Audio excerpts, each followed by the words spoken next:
Hi there, my name's Scott Jamieson. I'm a GP in Tayside. I work in Kirriemuir Medical Practice. I've been a partner here for 6 or 7 years now. I also work in the out of hours. I have an interest in prescribing. I'm the prescribing lead locally in the partnership. And I have had the opportunity to participate in the pharmacotherapy collaborative to improve serial prescribing over the past year or two. That's been really good. And we've worked hard to improve our serial prescribing, and I'm very pleased to be able to talk about it today. You need to have somebody in the practice that understands it properly. If you don't, make sure they go and visit another practice to understand from their experience, or speak to them in advance to make sure you understand how it works. From that one person, it's far more effective to then implement when you have a single person that understands the system well before you disseminate it through the practice. The clinicians and the admin and our nursing colleagues all need to be involved, and we all need to understand what it means. There is no sense in just the clinicians or just admin being aware of what it is, because it is very different. And be that the people that answer the phones or be that one of our nurses, everybody needs to understand it.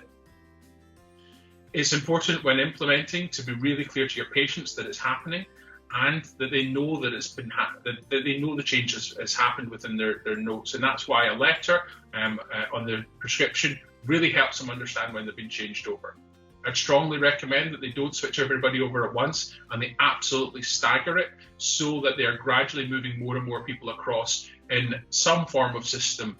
That might be that a portion of the repeat prescriptions that are done each day are moved on to serial prescriptions, or if there's busier days and quieter days, you might choose that every repeat prescription on a Wednesday or on a Thursday is moved across. And this just helps stagger the reviews as they come back, so that you're not then managing lots of serial prescription reviews in a year's time at the same time all coming in. Serial prescriptions have made a huge benefit in my practice. They save time for me, they save time for my admin, so that we can do other things which are maybe more important and are better use of our time. But we're not answering phones with repeat prescription requests, and we're not signing pieces of paper for repeat prescriptions which are not being reviewed but just needing signed in order to authorise them.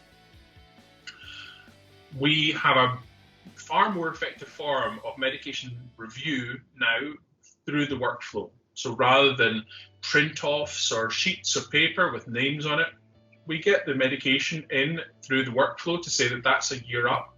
And when it comes into the workflow, we have an opportunity to review the notes, and from the workflow can invite them in for blood tests if they've not had them, invite them to discuss things on a near-me video consultation or a telephone consultation.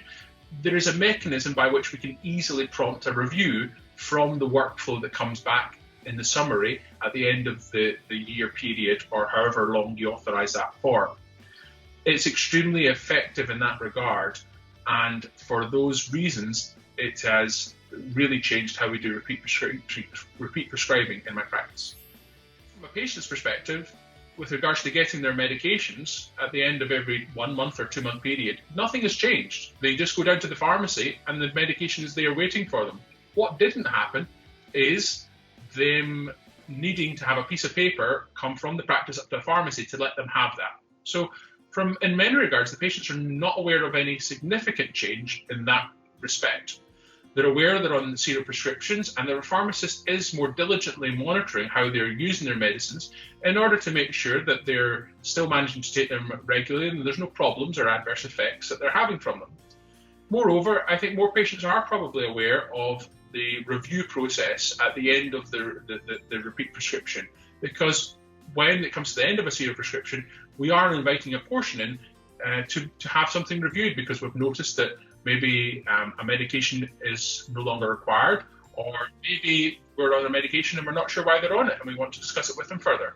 So this lets us review them. It's significantly improved the safety of our medicines and the safety of our prescribing. I understand concerns about safety in serial prescribing.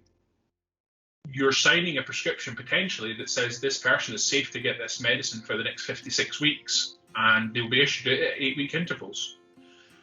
Previously, on a normal repeat prescription, what you might have done is authorised it for 6 reauthorises, and you would have prescribed it and signed the original prescription.